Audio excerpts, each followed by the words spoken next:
Imagine a time when people believed that reading novels could rot your brain. Women's wombs could wander aimlessly through their bodies, causing untold chaos, and animals could be put on trial for crimes as serious as murder. It sounds like something out of a bizarre fantasy, right? But these were very real beliefs held by our ancestors, and they were taken as seriously as the ground beneath their feet. In a world where we pride ourselves on reason and logic today, it is almost impossible to fathom how such ideas were once considered unquestionable truths. This video is your ticket to a curious journey through 25 of the most bizarre historical beliefs that will leave you shaking your head, laughing in disbelief, and even feeling a sense of relief to be living in modern times. From the strange origins of the flat earth theory to the chilling belief in consuming human blood as a cure-all, each entry is more shocking than the last. So stick around, because by the end, you might just find yourself wondering which of today's beliefs will future generations find utterly absurd. Now, turning to the dangers of reading novels, imagine a time in the 18th and 19th centuries when the simple act of picking up a fictional book was seen as a potential gateway to moral and mental downfall. Yes, novels, particularly those aimed at women, were labeled as tools of corruption, capable of rotting the mind and leading to idleness and moral decay. Critics of the time argued that excessive novel reading could blur the lines between reality and fiction, leaving readers, especially women, vulnerable to unhealthy fantasies and unrealistic expectations about life. This belief took root in a period of intense societal change, where traditional gender roles were being challenged by the rise of education and literacy among women. The growing popularity of fiction was seen as a threat to the established order, as it provided women with new ideas and avenues for emotional escape. To counteract this, some even went so far as to label novels as dangerous distractions capable of undermining family responsibilities and contributing to moral degradation. The irony, of course, is that today, novels are celebrated as a source of intellectual enrichment, creativity, and empathy. But in those times, they were treated with the suspicion often reserved for forbidden fruit, reflecting society's deeper anxieties about shifting cultural norms and the evolving role of women in public life. Moving forward, let's explore another peculiar belief that shaped not only individual lives but the entire practice of medicine for centuries: the idea that your health depended entirely on the balance of the so-called four humors.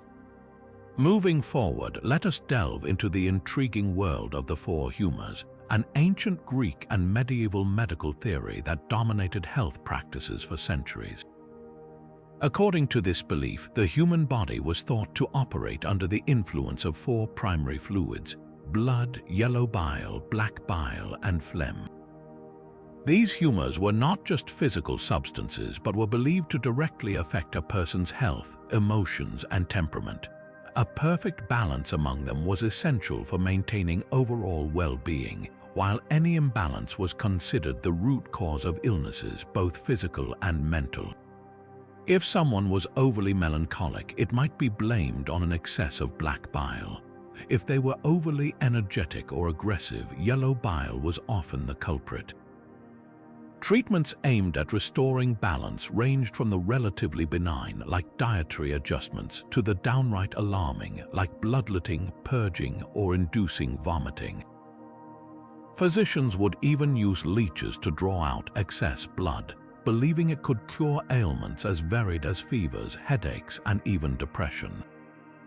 The four humors theory also shaped personality classifications, giving us terms still used today, like sanguine for those thought to have an excess of blood, choleric for yellow bile, melancholic for black bile, and phlegmatic for those dominated by phlegm.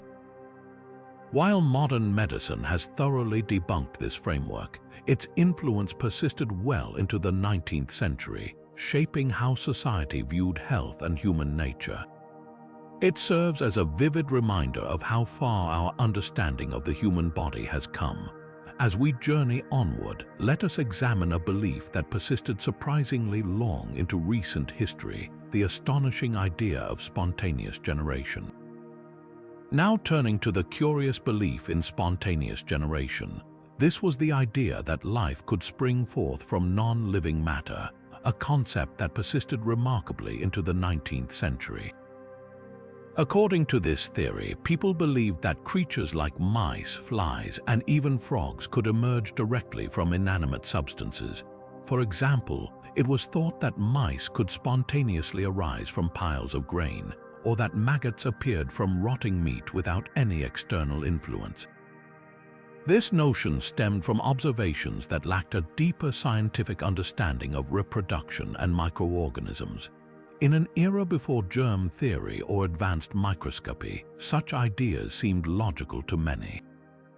The belief was so widespread that even prominent thinkers of the time accepted it as fact, further perpetuating the misconception. It wasn't until the pioneering experiments of Louis Pasteur that this assumption was thoroughly debunked. By demonstrating that microorganisms played a role in the decomposition process, Pasteur proved that life does not arise spontaneously but rather from pre-existing life forms. His work laid the foundation for modern microbiology and marked a turning point in scientific understanding. The fall of the spontaneous generation theory highlights the power of observation and experimentation in challenging long-held beliefs and advancing knowledge. Next, we will examine a belief that shaped perceptions of the Earth itself, the enduring and once widely accepted flat Earth theory. Moving forward, let's delve into the flat Earth theory, a belief that once dominated historical perceptions of our planet. For centuries, many people thought the Earth was a flat, immovable plane, with the sky acting as a dome overhead. Ancient civilizations, lacking the tools to observe the cosmos as we do today, often based this belief on what their eyes could see. After all, the horizon appears flat to the naked eye, and early interpretations of the natural world were heavily rooted in observation rather than experimentation. While Greek thinkers like Pythagoras and Aristotle had already deduced the Earth's spherical nature through geometry and observations of celestial bodies, the flat Earth idea persisted in various cultures and echoed through the medieval period. Some early Christian scholars even embraced the concept, interpreting biblical passages as evidence of a flat world. Although the flat Earth theory largely faded with the rise of Renaissance science and Copernicus's heliocentric model, it has made an unexpected resurgence in modern times. Flat Earth conspiracy theories have gained traction among small but vocal groups, fueled by skepticism toward mainstream science and the spread of misinformation on the internet. This remarkable comeback serves as a reminder of how easily discredited ideas can resurface when critical thinking gives way to fear, distrust, or misunderstanding. The story of the flat Earth belief underscores humanity's ongoing struggle to reconcile observation with evidence and highlights the enduring power of scientific inquiry to dispel myths. From here, we shift our focus to a particularly strange and troubling claim about women's health, the notion of a wandering womb. Now turning to the peculiar belief of the wandering womb, we dive into one of the most bizarre and profoundly misguided ideas in ancient Greek medicine. Rooted in the teachings of Hippocratic physicians, it was thought that a woman's womb or uterus had a life of its own, capable of wandering freely through her body. According to this theory, the womb could move upward, downward, or sideways, causing a range of mysterious symptoms, from fainting and shortness of breath to anxiety, and even what was termed hysteria. This belief was not merely a curious mistake, it influenced how women's health was perceived and treated for centuries. Physicians of the time believed the wandering womb was drawn to pleasant smells and repelled by foul ones, which led to peculiar and invasive treatments. These included the use of fragrant oils or perfumes placed near the lower body to lure the womb back into its proper position, while unpleasant odors like burning hair or garlic were applied near the nose to drive it downward. In more extreme cases, treatments involved physically pushing or manipulating the body to reposition the womb. demonstrating how little was actually understood about female anatomy. These practices reflected profound societal misconceptions about women, often attributing their health problems to their reproductive organs and perpetuating a view of women as fragile or prone to emotional instability. The term hysteria itself originates from the Greek word for womb, hystera, and it persisted as a diagnosis for women's psychological distress well into the modern era, reinforcing harmful stereotypes for generations. This belief in a wandering womb serves as a stark reminder of how myths about women's bodies have been used to justify dismissive and harmful medical practices, framing women's suffering as a byproduct of their biology rather than addressing their needs with proper care. With that unsettling history in mind, let us move on to a notion that shaped the very structure of royal power, the divine right of kings. Now turning to the concept of the divine right of kings, we delve into a belief that not only shaped the course of history but also justified centuries of oppression. During the medieval and early modern periods, it was widely accepted that monarchs were chosen by God himself to wield absolute authority over their subjects. This doctrine, known as the divine right of kings, was rooted in the idea that to question a king's rule was to question the will of God, making rebellion not just a political crime but a spiritual one. The belief gave rulers unchecked power, often leading to corrupt and tyrannical reigns. Monarchs like Louis XIV of France famously declared, "I am the state," embodying the idea that their authority was beyond reproach. This divine justification for royal power allowed kings to govern without accountability, even as they imposed crushing taxes, waged ruinous wars, and ignored the suffering of their people. To further cement their control, rulers often aligned themselves with religious institutions, using faith as a tool to legitimize their actions and silence dissent. This fusion of divine authority and political power meant that any challenge to a king's decisions could be labeled as heresy, leading to severe punishments for those who dared to speak out. While it might seem absurd today, the concept of divine right persisted for centuries, influencing the structure of governments and the lives of millions. It was not until the Enlightenment, with its emphasis on reason and individual rights, that people began to openly question this idea, eventually leading to the decline of absolute monarchies. The divine right of kings serves as a stark example of how religious and political beliefs can be intertwined to sustain systems of power, often at the expense of justice and freedom. Moving forward, let us explore a pseudoscience from the 19th century that tried to unlock the secrets of personality phrenology. Now turning to the peculiar world of phrenology, we explore a 19th century pseudoscience that claimed to unravel the mysteries of personality and intelligence through the study of the human skull. Proponents of phrenology believed that the shape, size, and contours of an individual's skull could reveal their character traits, intellectual capabilities, and even moral inclinations. According to this theory, specific areas of the brain were responsible for different behaviors and tendencies, and these regions would supposedly cause corresponding bumps or indentations on the skull. By meticulously examining these cranial features, phrenologists claimed they could map out a person's strengths, weaknesses, and potential. While this might sound like an eccentric curiosity, phrenology had a darker side that extended far beyond the confines of Victorian parlors. This pseudoscience was often used to justify discriminatory practices, with claims that certain racial or social groups were inherently superior based on the supposed differences in their skulls. It provided a veneer of scientific legitimacy to existing prejudices, reinforcing systemic racism and supporting colonialist ideologies. Employers and even law enforcement would sometimes rely on phrenological assessments to determine a person's suitability for work or their likelihood of committing crimes, further entrenching social inequalities.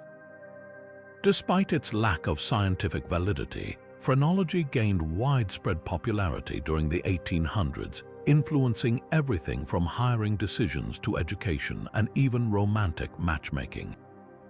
It was not until advances in neuroscience and psychology exposed the baselessness of these claims that phrenology was debunked, relegated to the realm of fanciful pseudoscience. Still, its impact serves as a cautionary tale of how flawed scientific ideas can be weaponized to perpetuate prejudice and inequality. As we leave behind the flawed world of skull readings, let us turn our attention to another mistaken belief that shaped the course of history, the miasma theory. Now turning to the miasma theory, we encounter a belief that dominated medical thinking for centuries, proposing that diseases like the plague, cholera, and other widespread illnesses were caused by foul-smelling air or miasma. This theory held that bad air, often emanating from decaying matter, sewage, or swamps, carried harmful vapors that could infiltrate the body and spread sickness. Before the advent of germ theory, the miasma explanation seemed logical to many, as outbreaks of disease frequently coincided with unsanitary conditions and unpleasant odors. In an effort to combat miasma, cities began implementing measures to improve sanitation, such as building sewage systems, draining swamps, and clearing away rubbish from streets. While these actions inadvertently reduced the spread of diseases by addressing the real culprits, bacteria and viruses, people attributed the improvement in public health to the elimination of bad air. This belief also influenced personal habits, with individuals carrying sachets of herbs or spices to ward off the supposed toxic vapors. Some doctors even wore long, beaked masks filled with aromatic substances when treating patients during plagues, believing these would protect them from inhaling miasma. Despite its inaccuracies, the miasma theory played a significant role in shaping the early public health movement, spurring urban reforms that laid the groundwork for modern sanitation practices.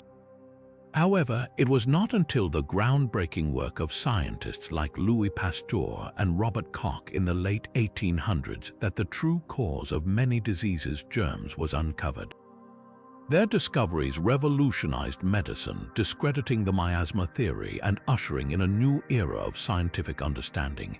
As we leave the realm of bad air behind, let us delve into a fascinating yet haunting phenomenon from the past, the medieval dance plague. As the next chapter of our journey unfolds, we step into the peculiar and unsettling episode of the medieval dance plague. Imagine entire groups of people suddenly bursting into uncontrollable, frenzied dancing that could last for days, weeks, or even months. This bizarre phenomenon, most famously documented in several European towns during the 14th and 16th centuries, saw individuals dancing ceaselessly until they collapsed from exhaustion, injury, or in extreme cases, death. One of the most well-known instances occurred in Strasbourg in the year 1518, where hundreds of people inexplicably joined a woman who had begun dancing in the streets. At the time, explanations for this strange behavior ranged from divine punishment to demonic possession. Many believed that supernatural forces or curses compelled the afflicted to dance, leading local authorities to attempt bizarre remedies such as hiring musicians to play out the dancing frenzy, an approach that often made the situation worse. Modern scholars, however, have speculated about more scientific explanations. Some suggest mass hysteria, triggered by stress, fear, or religious fervor in the face of widespread hardship like famine, disease, or war. Others point to the possibility of ergot poisoning, which occurs from consuming rye contaminated with a toxic fungus that can cause hallucinations, convulsions, and distorted behavior. Whatever the cause, the dance plague remains one of history's most enigmatic and chilling events, a stark reminder of how collective human behavior can be shaped by fear, belief, and environmental factors. As we leave the haunting echoes of the dance plague, let us uncover another strange pursuit that consumed the minds of many in the medieval era: the quest for the mythical philosopher's stone. With the next phase of the journey in sight, we delve into the mysterious and ambitious pursuit of the philosopher's stone, a legendary substance that occupied the minds and laboratories of medieval alchemists for centuries. This mythical stone was believed to possess the power to transmute ordinary base metals such as lead or iron into pure gold, but its allure did not stop there. The philosopher's stone was also thought to hold the secret to immortality, offering those who possessed it the gift of eternal life and perfect health. For countless alchemists, the search for this elusive substance was not just a scientific endeavor but a spiritual quest, deeply rooted in the idea that mastering the secrets of nature could lead to enlightenment and ultimate power.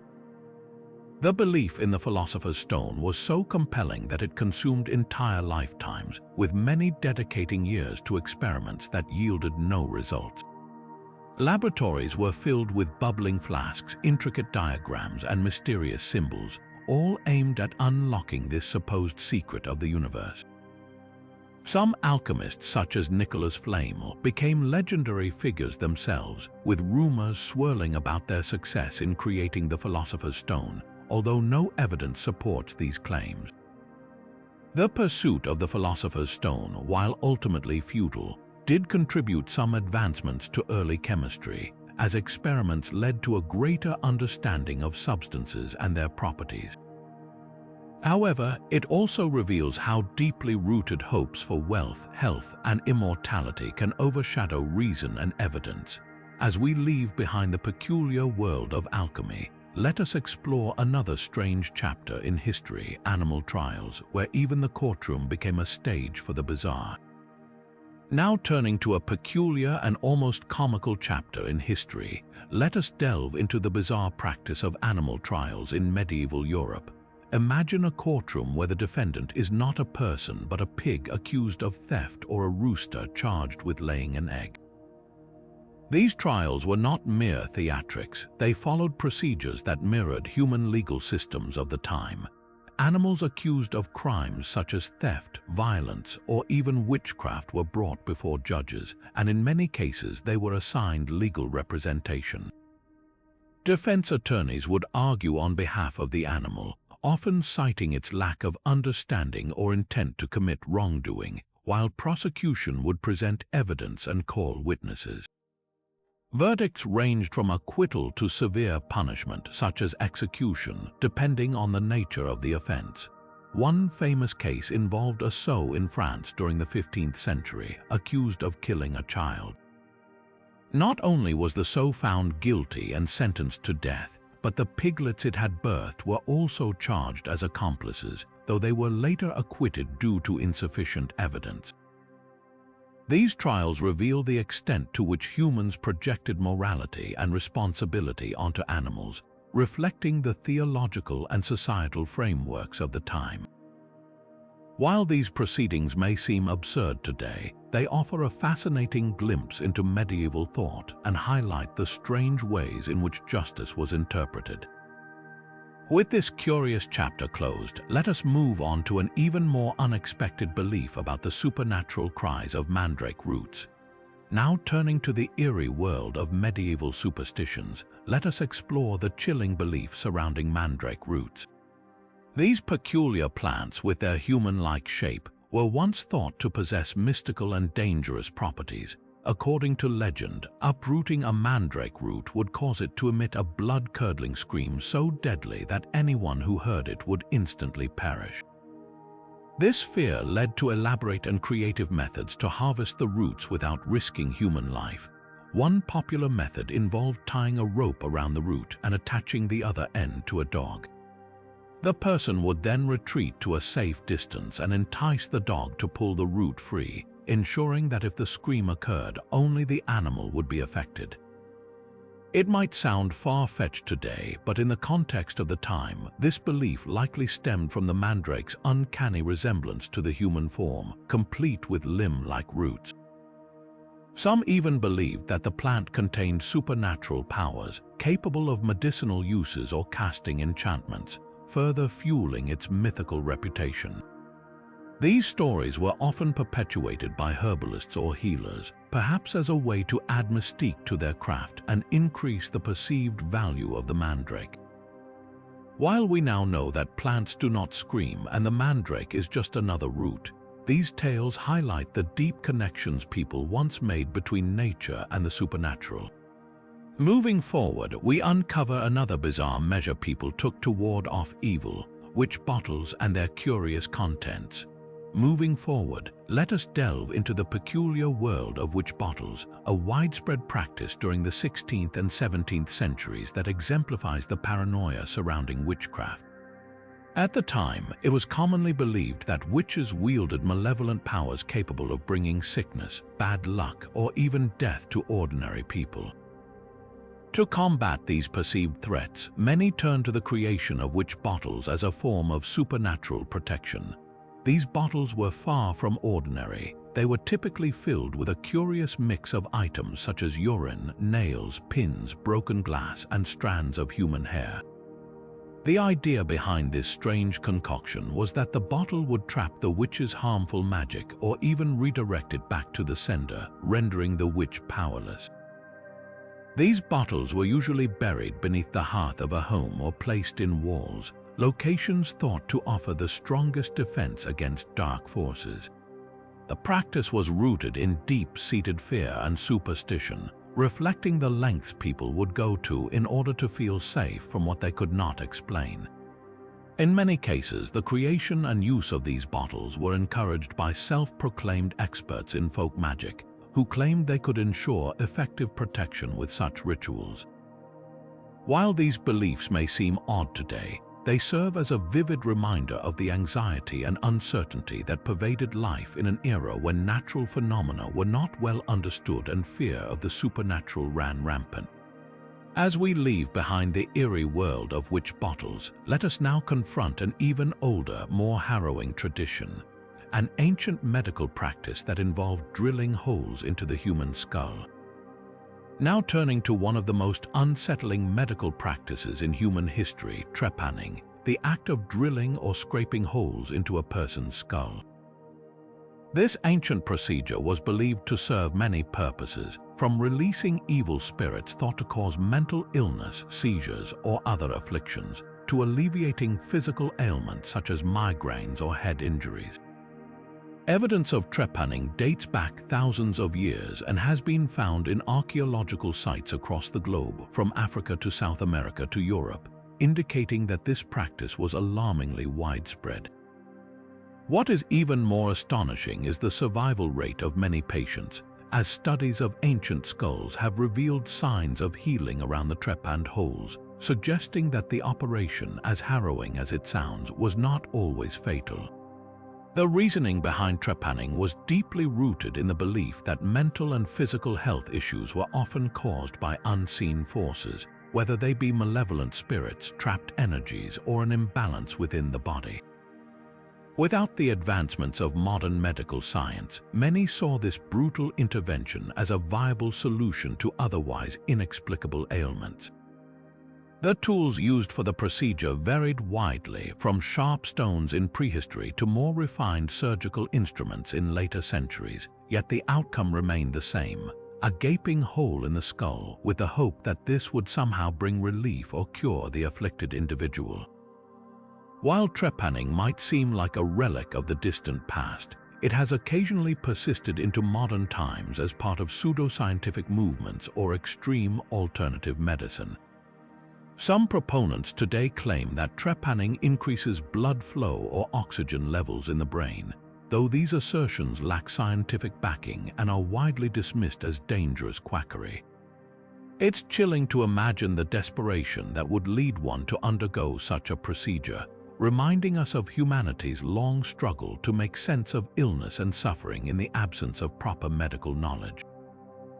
With this gruesome chapter of medical history behind us, let us now examine a decidedly less gory, but no less bizarre ritual: the rain-making practices that ancient societies turned to in their quest to control the forces of nature. With the next phase of the journey in sight, we delve into the fascinating world of rain-making rituals, a testament to humanity's enduring desire to influence the elements. Across cultures and continents, rainmaking practices emerged as vital expressions of hope and desperation, especially in the face of droughts that threatened agriculture, livestock, and entire communities. Among the most well-known examples are the rain dances performed by Native American tribes, which were vibrant ceremonies filled with rhythmic movements, chanting, and deep spiritual significance. These dances were not merely symbolic. They reflected a profound connection to nature and a belief that their actions could appeal to higher powers for life-sustaining rain. In contrast, European rainmaking traditions often involved superstitions and sacrifices. In some regions, villagers would burn herbs, create effigies, or even conduct animal sacrifices to appease the gods or drive away malevolent spirits thought to be withholding rain. Additionally, magical spells and rituals were sometimes performed, with participants reciting incantations or using talismans believed to summon clouds and storms. The methods varied, but the underlying theme remained consistent: a deep reliance on rituals to address the unpredictability of weather. These practices reveal much about humanity's attempts to make sense of natural phenomena before the development of meteorology. With limited understanding of atmospheric science, people often assign divine or supernatural causes to weather patterns, leading to elaborate ceremonies designed to influence forces beyond their control. Rainmaking traditions reflected both the ingenuity and the anxieties of societies that depended entirely on agriculture for survival. They serve as a reminder of the lengths people were willing to go to secure their livelihoods, even when their methods were guided more by faith than by evidence. Moving forward, let us examine yet another curiosity from history: the unsettling belief in blood as a universal cure-all. Now turning to the next unsettling chapter, we uncover the chilling historical belief in blood and human body parts as universal remedies for illness and aging. This macabre practice, often referred to as corpse medicine, was particularly prominent in medieval Europe, where desperation and limited medical knowledge drove people to astonishing extremes. Physicians and apothecaries of the time prescribed remedies made from powdered human skulls, bones, or even flesh, believing these grotesque concoctions held the power to cure everything from epilepsy to internal bleeding. Blood, in particular, was considered an elixir of life, thought to contain the vitality of the individual from whom it was taken. One of the more shocking examples of this belief was the practice of drinking fresh blood, often taken from executed criminals. It was thought that the life force within the blood could transfer to the person consuming it, granting them healing or rejuvenation. Crowds would sometimes gather at public executions, not only to witness the event but also to collect the blood of the condemned, which was seen as particularly potent due to its perceived purity and the dramatic circumstances of its release. Such practices blurred the lines between medical treatment and superstition, rooted in a belief that life and vitality could literally be consumed from another person. These bizarre treatments intersected with societal taboos surrounding death and the human body, creating a paradoxical relationship where reverence for the dead coexisted with the willingness to use them as a source of medicine. The elite classes were not exempt from this practice. Royalty and nobility often sought such remedies, believing that the quality of the body parts used correlated with the social status of their source. For example, powdered mummy, a substance derived from ancient Egyptian mummies, became highly sought after in early modern Europe, touted as a cure, all despite its dubious origins and questionable efficacy. The use of human remains in medicine reflected not only the desperation of the times but also a deep misunderstanding of biology and disease. It was a world where the line between hope and horror was often blurred, as people clung to any method, no matter how grotesque, to ease their suffering or prolong their lives. As unsettling as these practices may seem today, they underscore the lengths humanity has gone in the pursuit of health and vitality in the face of limited scientific understanding. With this in mind, let us now journey to yet another peculiar and tragic chapter in history, the Great Cat Massacre of the Middle Ages. Now turning to the next phase of our journey through history, we encounter the tragic and bizarre phenomenon known as the Great Cat Massacre of the Middle Ages. This peculiar and grim chapter unfolded during a time of rampant superstition, when cats, particularly black ones, were widely regarded as sinister creatures associated with witches and the devil. Fueled by fear and religious fervor, people believed that cats were agents of evil, capable of spreading malevolence and misfortune. As a result, mass killings of cats became disturbingly commonplace across Europe. These acts were often carried out with religious justification, as exterminating cats was thought to cleanse communities of dark, supernatural forces. However, this misguided belief had unintended and catastrophic consequences. By reducing the cat population, societies inadvertently disrupted the natural balance that had kept rodent populations in check. With fewer cats to control them, rats and mice began to thrive, spreading disease and wreaking havoc on food supplies. This imbalance became especially disastrous during the outbreak of the Black Plague, as the disease was primarily transmitted by fleas carried on rats. Ironically, the very animal persecuted as an agent of evil could have played a vital role in curbing the spread of the plague. The Great Cat Massacre serves as a chilling reminder of how superstition and fear can lead to irrational actions with far-reaching consequences. It highlights the dangers of acting on deeply ingrained but unfounded beliefs, particularly during times of crisis and uncertainty. As we reflect on this strange chapter, it becomes clear that the decisions driven by fear often exacerbate the very problems they aim to solve. With the unsettling tale of the Great Cat Massacre behind us, let us continue our exploration of history's peculiar notions, journeying next into the enduring myth of elephant graveyards. With the next phase of the journey in sight, we delve into the captivating myth of elephant graveyards, a tale that has intrigued and mystified humans for centuries.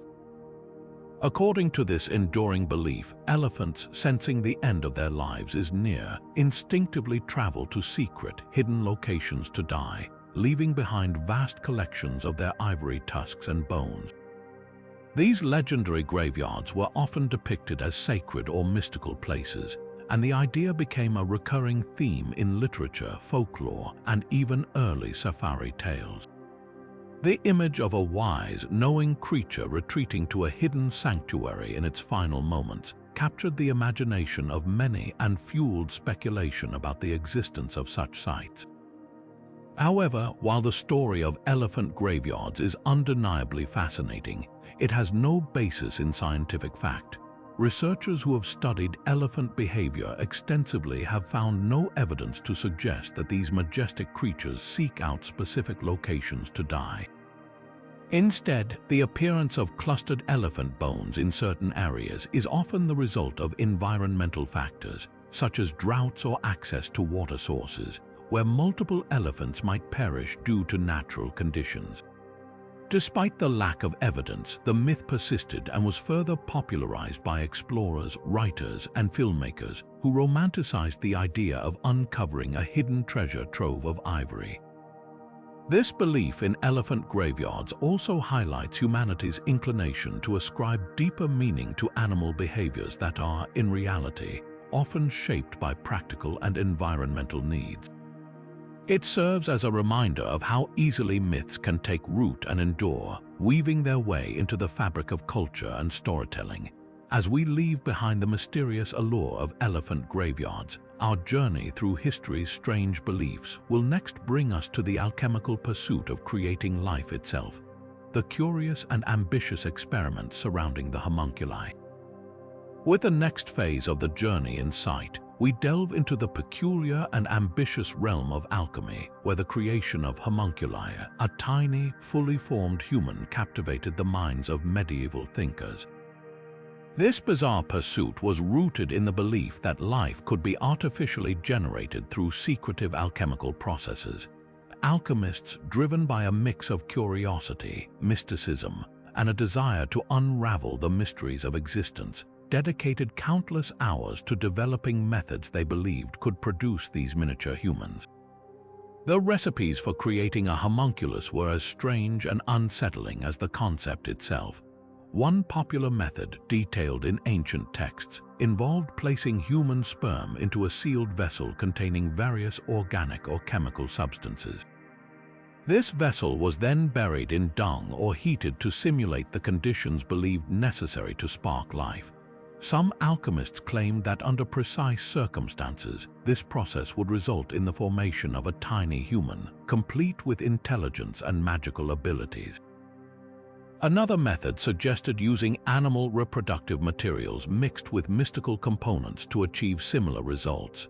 These experiments, though profoundly unscientific to modern minds, reflected a deep fascination with controlling the very essence of life, an ambition that continues to influence humanity's exploration of biology and genetics today.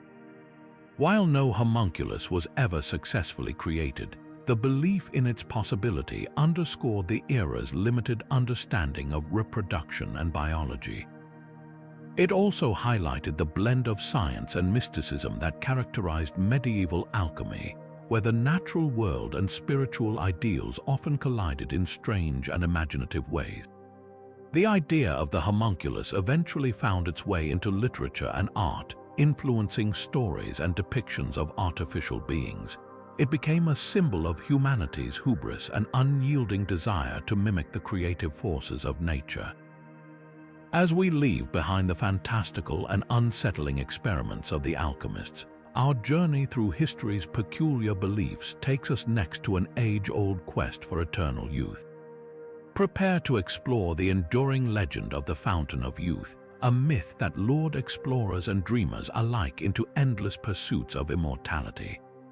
As the next chapter unfolds, we turn our focus to a timeless legend that captivated countless explorers and dreamers, the Fountain of Youth. This mythical spring was said to possess miraculous waters that could restore youth and vitality to anyone who drank from it. The story of the Fountain of Youth became so entrenched in the collective imagination that it inspired entire expeditions, most famously that of the Spanish explorer Ponce de Leon. Though historical accounts suggest that de Leon was primarily seeking new territories and resources, the tale of his quest for the Fountain of Youth has persisted as one of history's most enduring myths.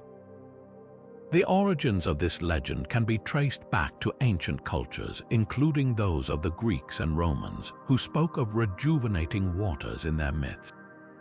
Over time, these ideas merged with tales from other regions, creating a universal allure for a magical solution to aging, a desire as old as humanity itself. In an era when life expectancy was far shorter than it is today, the idea of a spring that could grant eternal youth offered both hope and escape from the harsh realities of aging and illness. This deeply human yearning for immortality ensured the story's survival across centuries.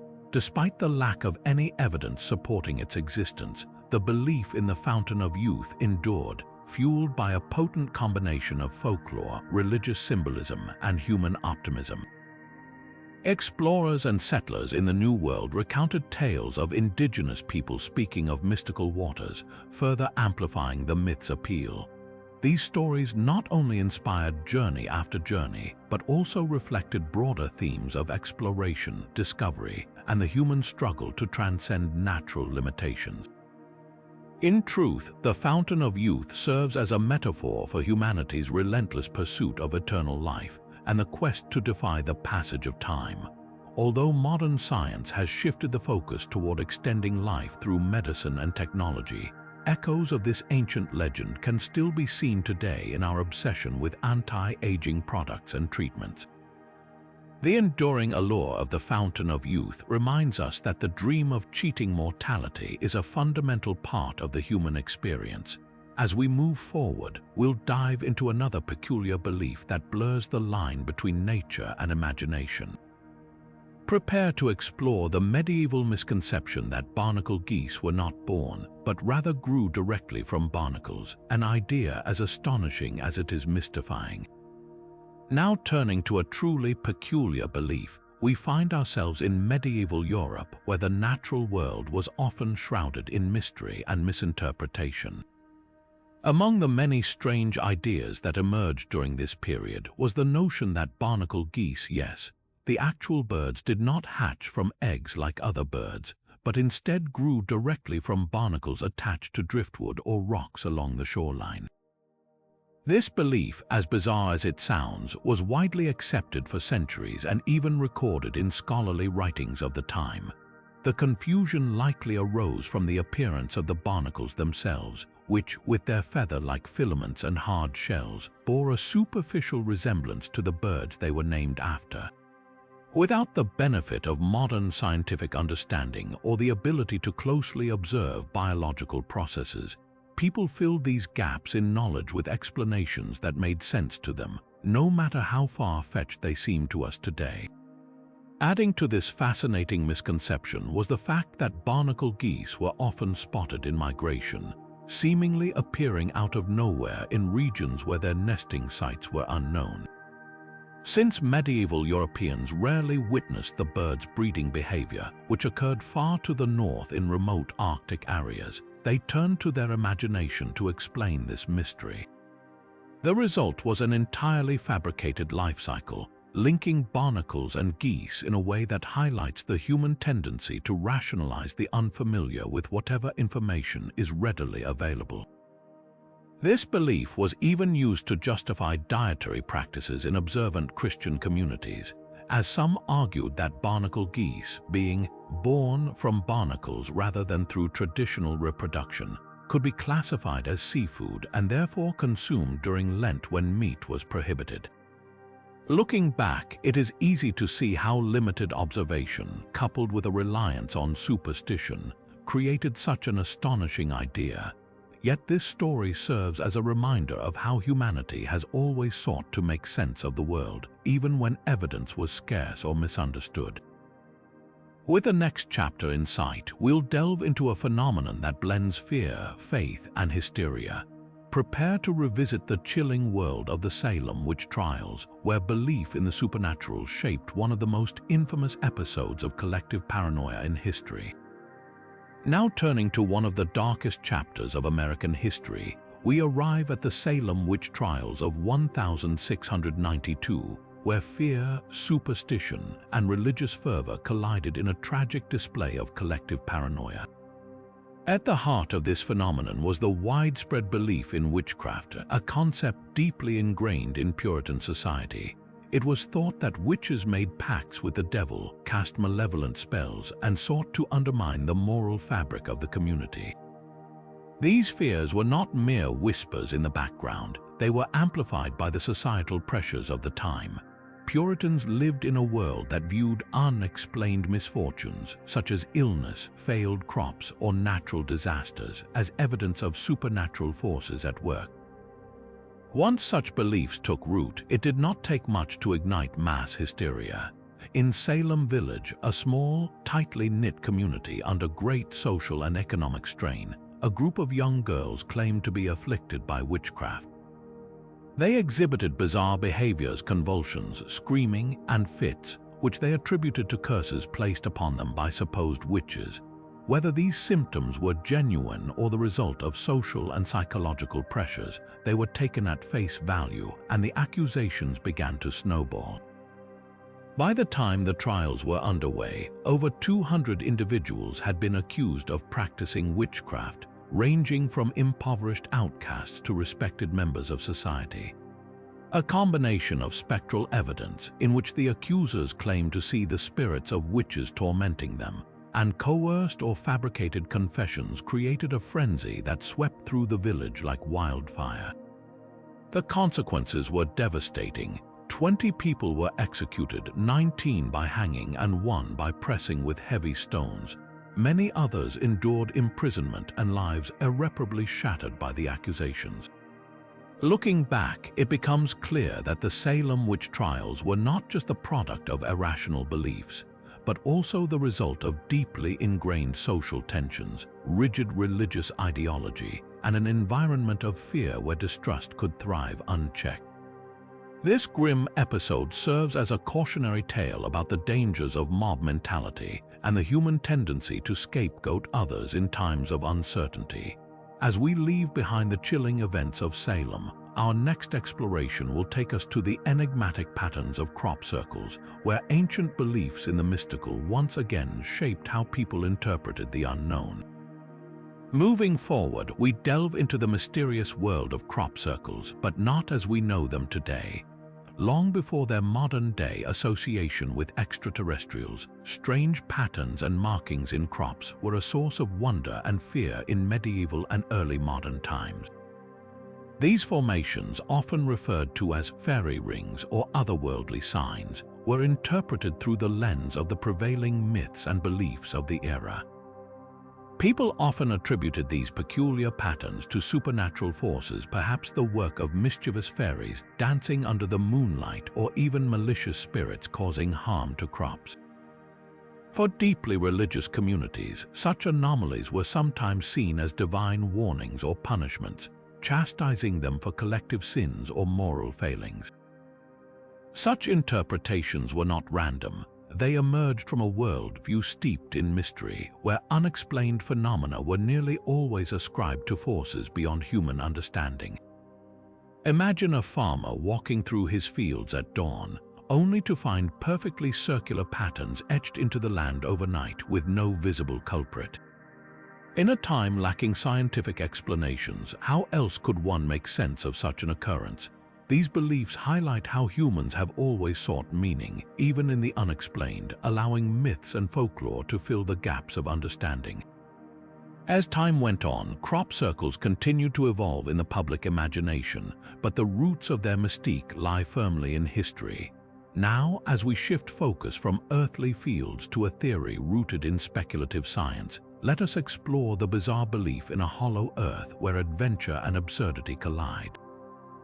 Now turning to the intriguing notion of the hollow earth, we find ourselves in the realm of 18th and 19th century speculative science, where curiosity often outpaced evidence. This belief proposed that our planet was hollow and possibly housed advanced civilizations within its depths. Imagine a hidden world beneath the Earth's crust, complete with its own sun, ecosystems, and even intelligent beings. While it sounds like the plot of a science fiction novel, many respected figures of the time entertained this idea. One such advocate was John Cleves Sims Jr., an American Army officer who passionately argued that the Earth consisted of multiple concentric spheres and had large openings at the poles which could be entrances to these inner worlds. In fact, Sims was so convinced of this theory that he petitioned the United States Congress for funding to launch an expedition to find these polar openings. Though his efforts were unsuccessful, his ideas inspired a wave of public fascination and even literature, such as Jules Verne's famous novel, Journey to the Center of the Earth.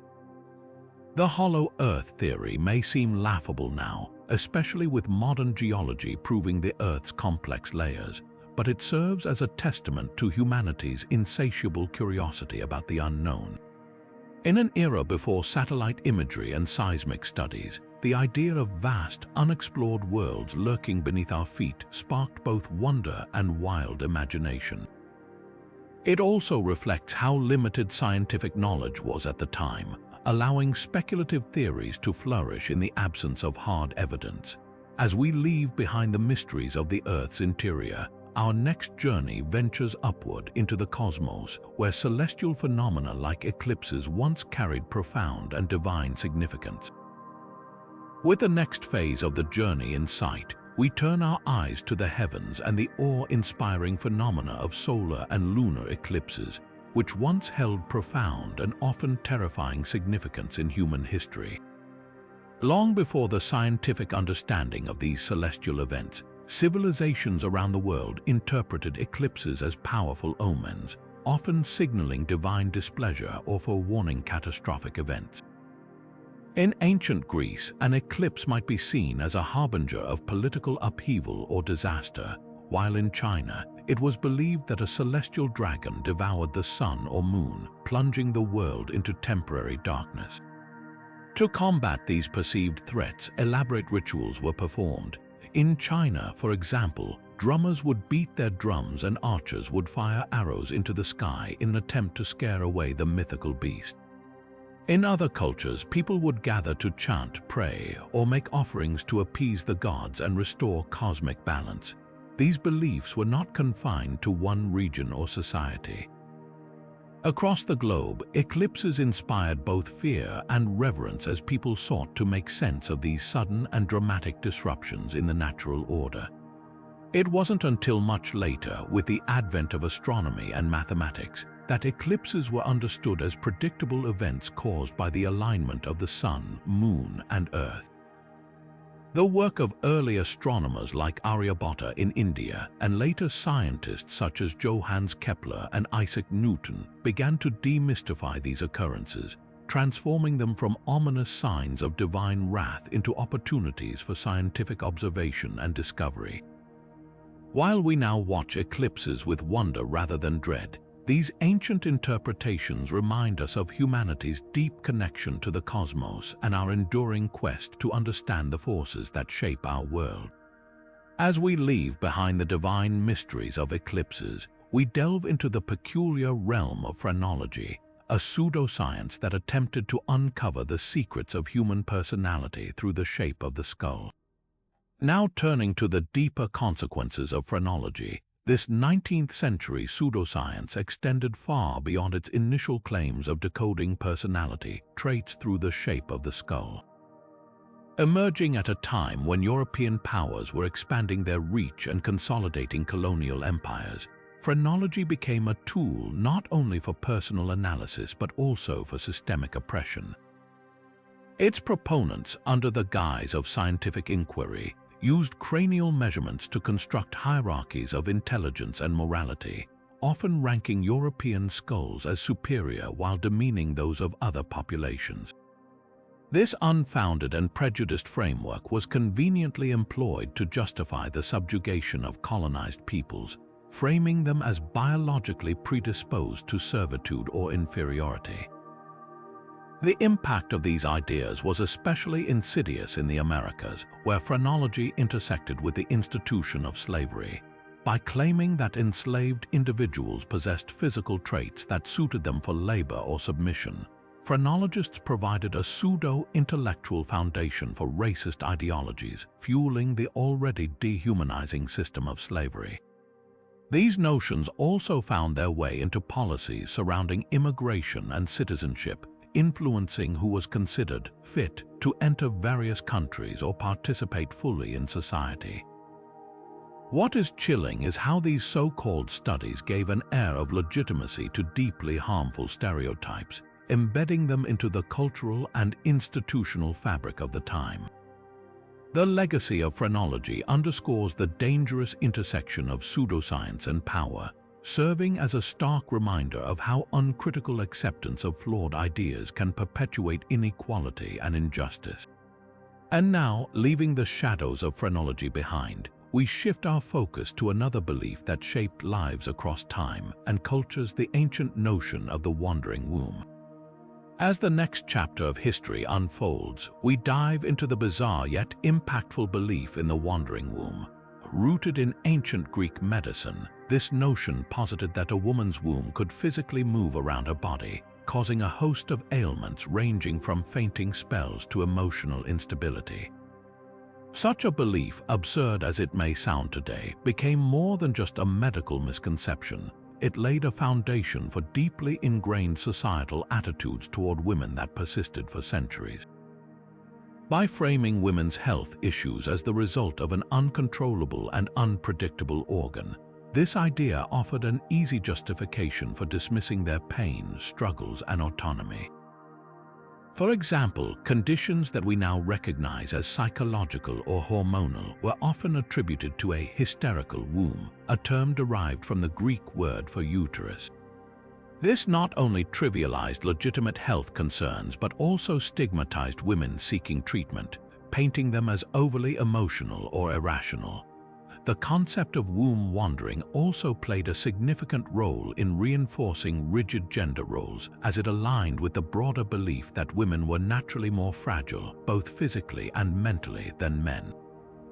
This supposed frailty was frequently used as an excuse to exclude women from education, leadership, and other opportunities, further cementing their subordinate status in society. What's more, the stigma extended to the realm of mental health, where women's struggles were often dismissed as hysteria rather than being taken seriously. Such attitudes not only delayed the development of effective treatments, but also fueled a culture of shame and silence around women's mental well-being. Looking back, the belief in the wandering womb serves as a stark reminder of how flawed ideas, when left unchecked, can ripple through every facet of society, shaping perceptions, policies, and power dynamics for generations. And as we leave this unsettling chapter behind, we turn now to another superstition that gripped the imagination of ages past the peculiar fear surrounding witch bottles. Moving forward, we delve into a phenomenon that has captured human curiosity for centuries, weaving together the mysteries of the past and the speculations of the present crop circles. Long before modern pop culture began attributing these intricate patterns in fields to extraterrestrial visitors, similar occurrences were noted in medieval and early modern European folklore. Back then, these strange impressions in crops were often viewed as supernatural markings, with theories spanning from fairy rings to punishments from divine forces. While science today has largely debunked supernatural interpretations of crop circles, they remain a modern enigma, sparking fascination and debate. The resurgence of crop circles in the late 20th century brought with it a wave of speculation, tying them to flying saucers and alien communications. These theories, though largely unsupported by evidence, reveal something deeper about the human psyche, a universal need to seek meaning in the unexplainable. Whether attributed to fairies in the past or aliens in the present, the allure of crop circles lies in their ability to provoke wonder, curiosity, and endless storytelling. They remind us of humanity's inherent drive to uncover the mysteries of the world, often resorting to extraordinary explanations when conventional ones fail to satisfy. With such enduring intrigue wrapped around their existence, crop circles serve as a link between past and modern beliefs, illustrating how our fascination with the unknown transcends time and culture. And as we explore these fascinating examples of shared curiosity, we prepare to uncover yet another chapter of humanity's peculiar past, the belief in the hollow earth. With the next phase of the journey in sight, let us reflect on why so many of these bizarre beliefs were embraced as truths in their time. It all seems absurd now, but the human mind has always sought to make sense of the world, filling gaps in understanding with theories that often leaned on imagination more than evidence. At the heart of many of these historical beliefs lies a profound fear of the unknown, an instinctive reaction to the mysteries of life and the cosmos. Whether it was attributing illnesses to wandering wombs, explaining eclipses as divine wrath, or seeing crop circles as fairy handiwork, humanity has always been driven to seek answers, even if those answers later proved misguided. In eras where science was less developed or entirely absent, these speculative ideas offered a semblance of control over an unpredictable world. They brought comfort in uncertainty, provided explanations for the unexplainable, and reinforced societal structures or beliefs even if those beliefs were flawed. Beyond fear, there is also the allure of storytelling, a deeply human trait. Stories of witches, magical stones, and mythical fountains were not just ways to explain the world, but also means to bring people together, shape cultures, and instill shared values or warnings. These tales reflected the hopes, fears, and aspirations of their times, serving as mirrors to the societies that created them. While we may laugh at these ideas now, it is worth pondering which of today's beliefs might one day seem equally absurd to future generations. After all, humanity's journey of understanding is far from over, and history teaches us that certainty is often fleeting. As we glance back at these peculiar chapters of our past, we are reminded that in our pursuit of knowledge, mistakes, myths, and misconceptions are all part of the process. And with that thought, we move towards the conclusion of this remarkable exploration. tying together the threads of wonder, imagination, and the ever-evolving quest for truth. As the sun sets on this journey through the strange and fascinating beliefs of our ancestors, we are reminded of just how far humanity has come. From fearing the deadly scream of a mandrake root to drilling holes in skulls to release evil spirits, these bizarre ideas once shaped lives, cultures, and even entire civilizations.